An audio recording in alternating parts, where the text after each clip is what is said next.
Rah! Was it, how does the thing go? Is the thing was Rah! Rah! You know that? You know the skeleton? What is that from? I don't know what that's from.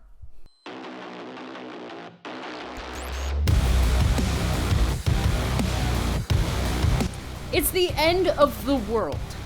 Well, not really, but I've come out of my doomsday bunker to bring you 3 hypothetical hurricanes that claim to be earth-shattering. Now, the question is, who does it best? And I'm leaving that for you guys to decide today. Now, for those who are familiar with the Hypothetical Hurricanes Wiki, no, I will not be covering Armageddon Storm Colin. I'm sorry. I know, but I did pick 3 other very interesting hurricanes that I think you guys might like. So, trust me here. I picked out good ones. Trust me. I'm sorry. No Colin here today. Now, for those of you who aren't familiar with the Hypothetical Hurricanes Wiki, you might want to watch my Hypothetical Tornadoes video, where I actually cover a little bit deeper into the weird side of the internet filled up with all this weather fan fiction. Regardless, I'm going to skip most of the formalities today. Just know that these are all fantastic works of fiction written by weather weenies alike. So get yourself cozy, maybe grab a bevy or 2, and let's watch the end of the world as we know it.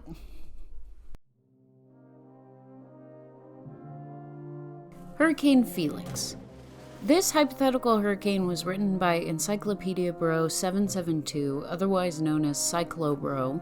Now, the writing on this originally is a bit messy, and I mean that in the nicest way possible, but the English teacher in me was screaming the entire time reading this, so I've rewritten a lot. However, the story still remains the same. In the summer of 2088, the Atlantic Ocean gave rise to a storm unlike anything humanity has ever known. Armageddon Hurricane Felix began as an unremarkable disturbance near Capo Verde on July 29, 2088. Within days, it intensified rapidly, unimpeded by wind shear, evolving from a tropical storm into a major hurricane. Early evacuation efforts across the Windward Islands were rushed and incomplete, as Felix's speed outpaced preparations. Dominica and Martinique were struck first, suffering severe wind damage, flooding, and storm surge. As Felix moved west, it grew both stronger and larger. By early August, the storm reached Category 5 strength near Jamaica, expanding to over 1,000 miles in diameter. Although its center passed south of the island, Felix's sheer size unleashed catastrophic winds, record storm surge, and widespread flooding. Jamaica's infrastructure was crippled in a matter of hours. The storm continued to intensify across the Caribbean. The Cayman Islands were devastated by extreme winds that flattened entire districts, while Cuba endured island-wide hurricane-force conditions. Torrential rainfall triggered massive floods and landslides, collapsing buildings and overwhelming emergency response systems. Felix had already become the costliest storm in regional history, but what followed shocked even more veteran meteorologists. South of the Yucatan Peninsula, Felix underwent unprecedented rapid intensification.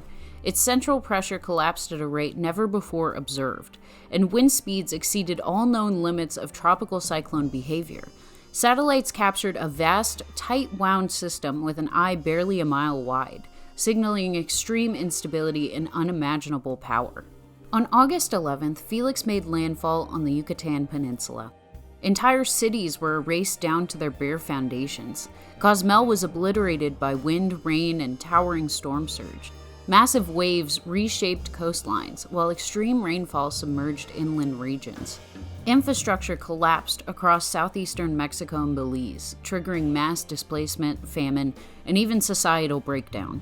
Millions perished as Felix tore through the peninsula in a series of devastating landfalls.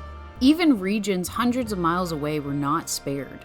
Felix's immense circulation disrupted other storms, generated colossal ocean swells, and caused offshore disasters across the Caribbean and Central America. After crossing the Yucatan, Felix weakened but refused to die. It re-intensified once more before striking the Texas coastline, inflicting severe wind damage, flooding, and storm surge on major population centers. The storm's peak was 2,150 miles in diameter, with record-breaking wind speeds of 540 miles per hour, ripping skyscrapers out of the ground and chucking entire chunks of land for hundreds of miles. Felix was also strong enough to tear open the ozone layer, like scissors to paper, pouring UV radiation onto the peninsula and surrounding areas.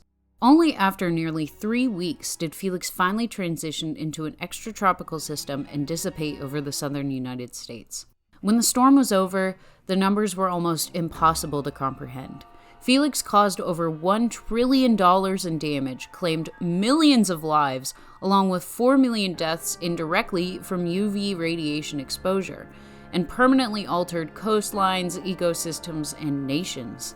Felix also spawned more than 2,000 tornadoes during its reign of terror, including 50 EF5 tornadoes being recorded on the Yucatan Peninsula. Entire coastlines were changed within days. Culturally, the Yucatan lost all of its Mayan temples, its history, and its pride. The name Felix was immediately retired worldwide. August 11th was established as Felix Remembrance Day, observed by dozens of countries in the wake of the disaster. From its ashes, the Yucatan Peninsula would eventually emerge as an independent republic, its formation forever tied to the storm that destroyed it. Felix was not just a hurricane. It was a turning point in human history. The name Felix was never forgotten, well, at least until the world was ultimately destroyed by a hyper-midi black hole in 3046. Now, this storm is wacky in a sense that it caused so much of a disturbance just for us to be spoiled about the mini black hole in 3046. But anyways, we're looking past the 2,000 tornadoes it caused, a mile-wide eye wall, and wind speeds competing with the wind speeds of the Great Red Spot on Jupiter. So, theoretically, a hurricane cannot slice through the ozone layer like scissors to paper.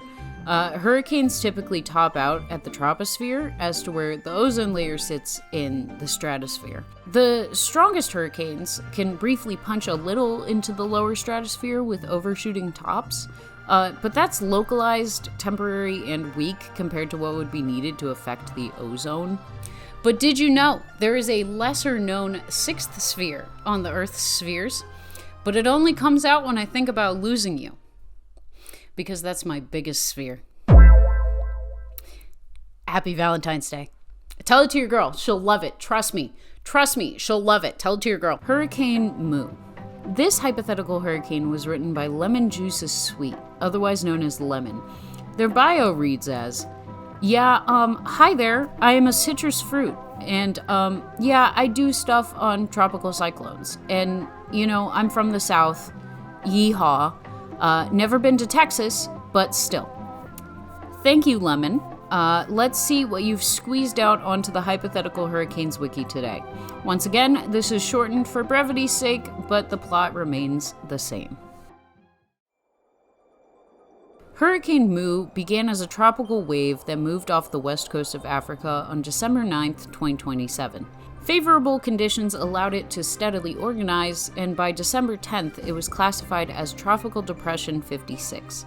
Just hours later, it strengthened into Tropical Storm Moo. As Moo crossed the eastern Atlantic, it steadily intensified. By December 12th, it became a hurricane. Within a day, it rapidly strengthened into a major hurricane, then a Category 4. By the evening of December 13th, Moo had reached Category 5 strength as it approached the Lesser Antilles. In the early hours of December 14th, Moo made its first landfall on Barbados as an unprecedented Category 6 hurricane. Once inside the Caribbean, the storm exploded in intensity. Reconnaissance aircraft soon confirmed wind speeds exceeding 215 miles per hour, pushing Moo into an entirely different new classification territory. Over the following days, Moo continued strengthening at a staggering pace. By December 16th, it reached its first peak with winds near 340 miles per hour. 2 days later, it made landfall along the coastline of Colombia at that strength before turning northwards towards the Gulf of Mexico. As Moo approached the Yucatan Peninsula, it weakened slightly, then surged again. Recon data indicated winds near Category 10 levels. Mu struck the Yucatan at this secondary peak before weakening back to a Category 4 over the Gulf.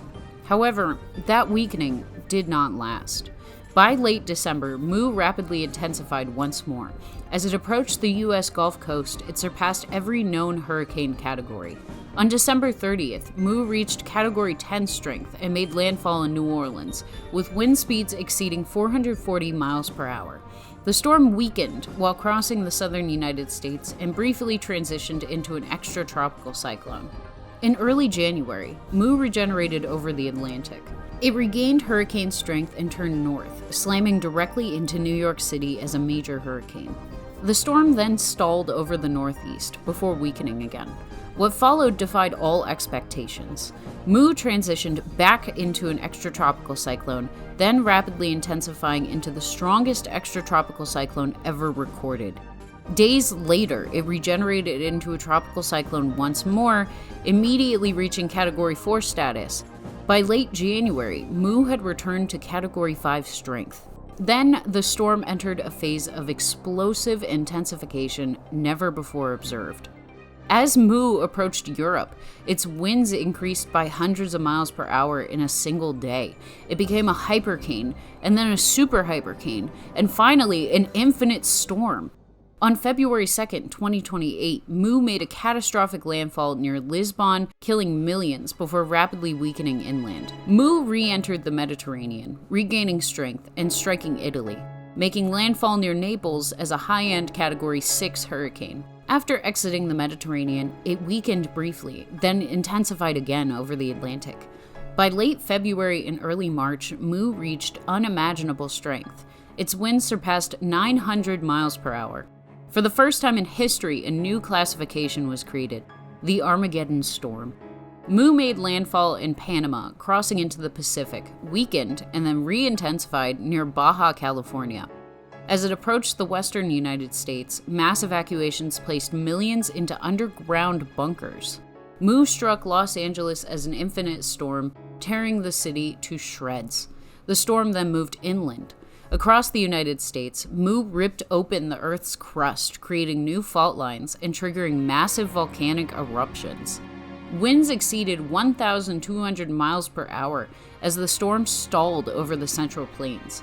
Later, it re-entered Texas with winds nearing 1,500 miles per hour. In May 2028, Mu reached its final and most powerful phase, sustained winds exceeding 1,700 miles per hour, and its central pressure collapsed entirely.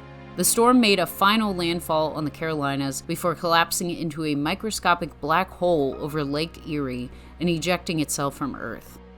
But the destruction was not over. Mu's winds lofted dust and debris into the atmosphere, blocking sunlight worldwide. Temperatures plunged, crops failed, and debris rained down across the planet. This chain reaction triggered the mass extinction event of 2028. By the end, Mu had killed 5.5 billion people and wiped out more than 85% of life on Earth. Damages totaled nearly $200 trillion, making Mu the deadliest and most destructive storm in planetary history. In the aftermath, surviving governments petitioned to remove the name Mu from use. Though Greek letter storms cannot be permanently retired, the name was suspended for 100 years. Armageddon Storm Mu remains unmatched, a storm that rewrote meteorology, reshaped the planet, and nearly ended civilization itself.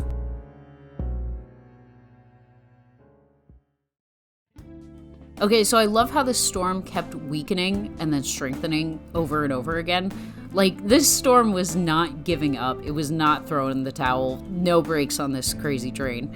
Also, this storm apparently grew over land, which is crazy because hurricanes naturally need to be above warm waters to strengthen. So no, it should not gain any strength on land. Also, I love that how despite literally killing 85% of life on Earth, there's still enough governing bodies to establish that Mu cannot be removed as a title for hurricanes because it's a letter in the Greek alphabet. But they still compromised and removed it for 100 years. So that's great. Also, don't let me forget that it evolved into a black hole and exited Earth. How could I possibly miss that part? I don't even want to explain the reality behind that. We're just going to go with, that's wacky. Very wacky, not going to happen. Hurricane Otis. Now, this hurricane seems to be a collaborative piece. Accredited writers and editors are Phenolian, Blue Caner, Kiko, Zeta, and Nuxa. I probably pronounced some of those wrong, I'm sorry. A group project that really outshines the rest at the science fair. I didn't really need to do too much editing for this one. It's pretty straight to the point. So let's dig into our final hypothetical hurricane of the hour. On September 14th, 2023, an area of low pressure formed and was marked as an investigative area by the National Hurricane Center. It quickly acquired tropical characteristics and was classified as a tropical depression on the 16th due to it possessing a well-defined circulation and having persistent convective bursts near the center. Moving in a generally west-northwestwardly direction, the tropical depression 20E steadily intensified and became Tropical Storm Otis later that day. Despite otherwise favorable conditions, moderate wind shear prevented Otis from intensifying beyond moderate tropical storm strength. Later on the 18th, it executed a counterclockwise cyclonic loop and reached its first peak intensity of 50 miles per hour and a minimum barometric pressure of 997 millibars at 6 o'clock on September 19th. The moderate wind shear soon took its toll on the system, with it beginning to weaken soon after its peak. On the 20th, Otis was downgraded to a tropical depression as it had lost nearly all convection. Exactly 24 hours later, it was considered to have degenerated into a remnant low because it had become so absolutely devoid of convection and had an open circulation. Otis's remnant low drifted northeastward for 2 days and steadily improved its organization despite the traditionally unfavorable environment surrounding the Southern California. And upon doing so, defied all predictions that it would spin down and ultimately dissipate. It regenerated into a tropical depression on September 23rd and rapidly intensified against all odds. Analysis later proved that this was a result of climate-controlling satellites, making the storm derive the majority of its energy from sharks instead of warm waters. The shark's habitat had moved towards the region due to the same satellites. Shattering records, Otis's wind speeds increased at a rate of 5 to 10 miles per hour every hour.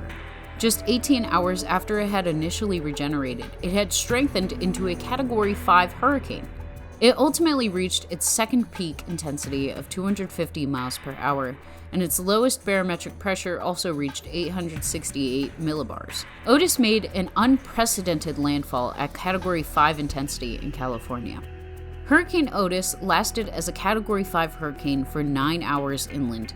As an extremely powerful hurricane, a shark tornado outbreak occurred with 762 tornadoes, most of which were given an EF5 rating. Additionally, Otis's winds were so powerful that they moved some faults in California, causing multiple strong earthquakes. The strongest of them was rated with a magnitude of 11.9. The combined storm surge of Otis and tsunami of the earthquake resulted in Godzilla being washed up on the beach, wreaking havoc across the region.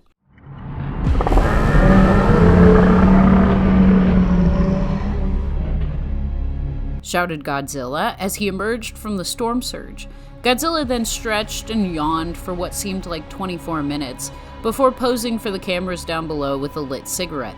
The wind suddenly got stronger, almost pushing Godzilla away. Said Godzilla. Then out of nowhere, a giant blast of wind came through, blowing Godzilla away.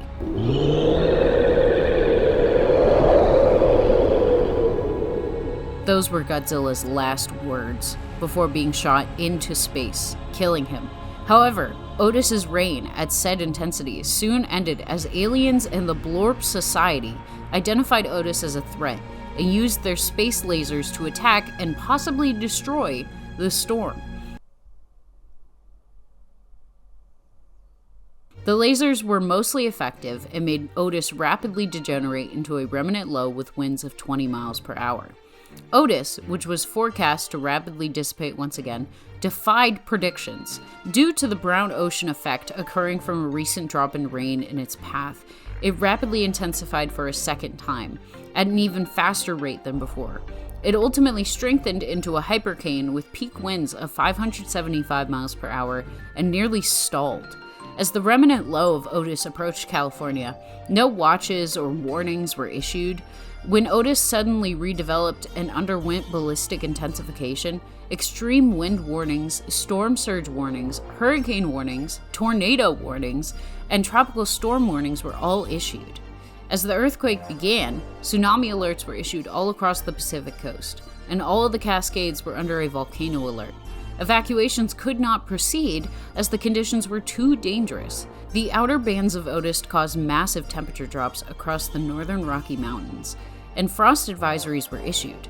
Because of Otis's intense winds, storm surges of up to 320 feet were recorded in several areas of Southern California, as well as in the northern Baja California near Tijuana.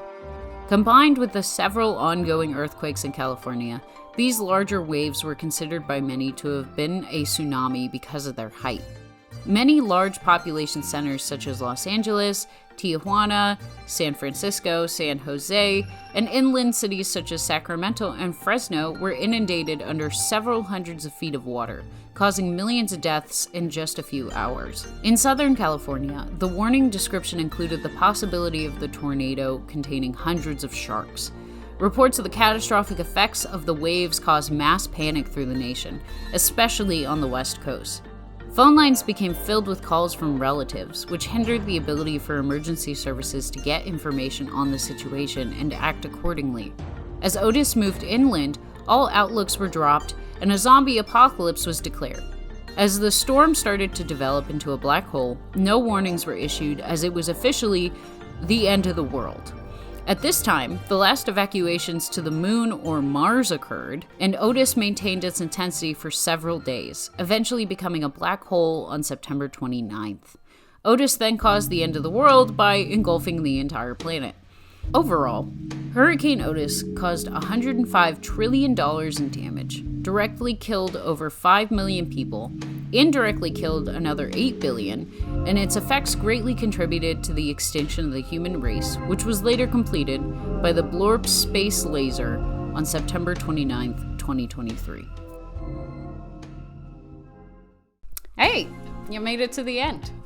Congratulations, firstly. Now, storms like these don't really exist, and probably never will exist.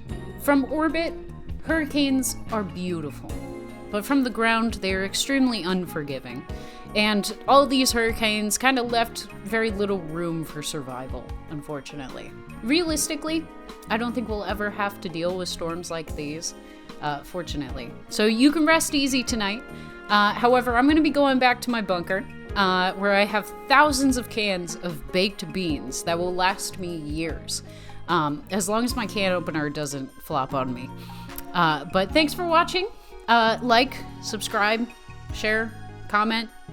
I think that's all of them. Stay safe out there, and I will see you in the next one.